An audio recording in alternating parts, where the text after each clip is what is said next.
So when you guys were having conversations about this movie, was there ever... This is the first time we've met. Well... Let's just start there. When you were with your reps, when you were talking right. to Jason Yes, or yeah, to Nick, was there ever the thought like, oh, we've gone too far, and then was the thought, let's go further? I think that the feeling was, let's go super far from the jump and see if anyone tells us to pull it back. And because the movie would only work if it were utterly and completely ridiculous. And that's why when the controversy happened, the idea that people don't understand how they're treating this movie like it's a serious movie. Like, oh my God, they're talking about this movie like we're trying to make some sort of meta commentary on the political moment that we live in our times.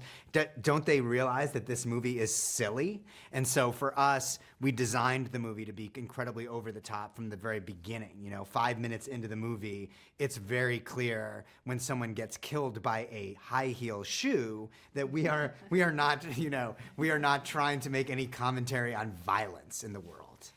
Betty, I was told that there was never a question that anybody could play this part except you. That's really nice. It is true. Yeah, I had worked with Craig Zobel like 5 years ago doing an episode of TV. And when he called me saying, I want you to be the lead in this movie, and I read the script, I was like, oh, poor Craig. He's confused about how actor math works. They don't let the rat-faced people of television star in studio movies. I mean, without even being self-deprecating, that's just how it kind of works. And when he called me, I was playing the drunk mom in a dog sequel in Winnipeg, miming kicking beagles in the face for health insurance and rent. And I was honored to do that.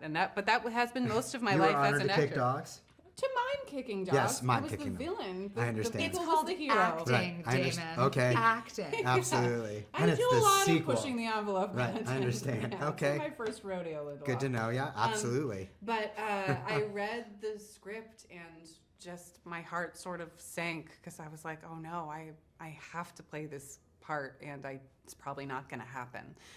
Just because I had a healthy sense of realism about how the business works. And then I made a weird tape in my hotel room with my own recorded voice doing the other lines and somehow got the part. It's insane. Not just got the part, you get to have this incredible sequence with Hilary Swank, who snaps into this part like a damn Slim Jim. She's just like, oh, oh, yes, oh. Totally. Can you tell a little bit about that sequence?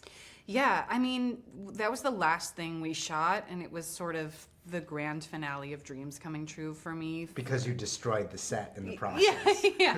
Yeah, we built a kitchen to destroy a kitchen.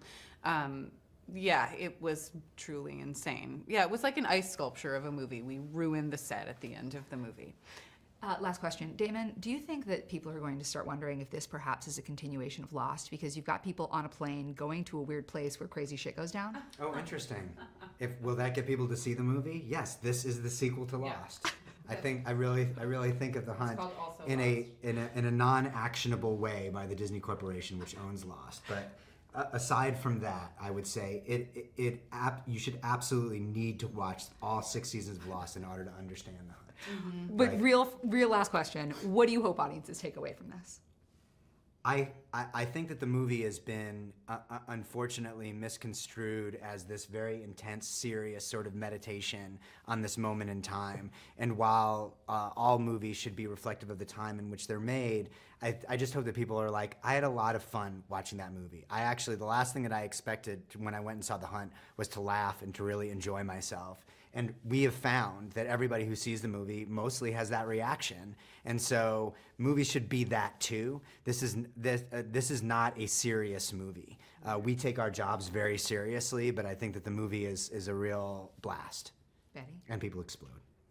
Agree. I was surprised at how hopeful and joyful I felt watching this movie. And I think it's a movie that you can take your relative who may vote opposite from you and you both laugh and wince at each other and yourselves.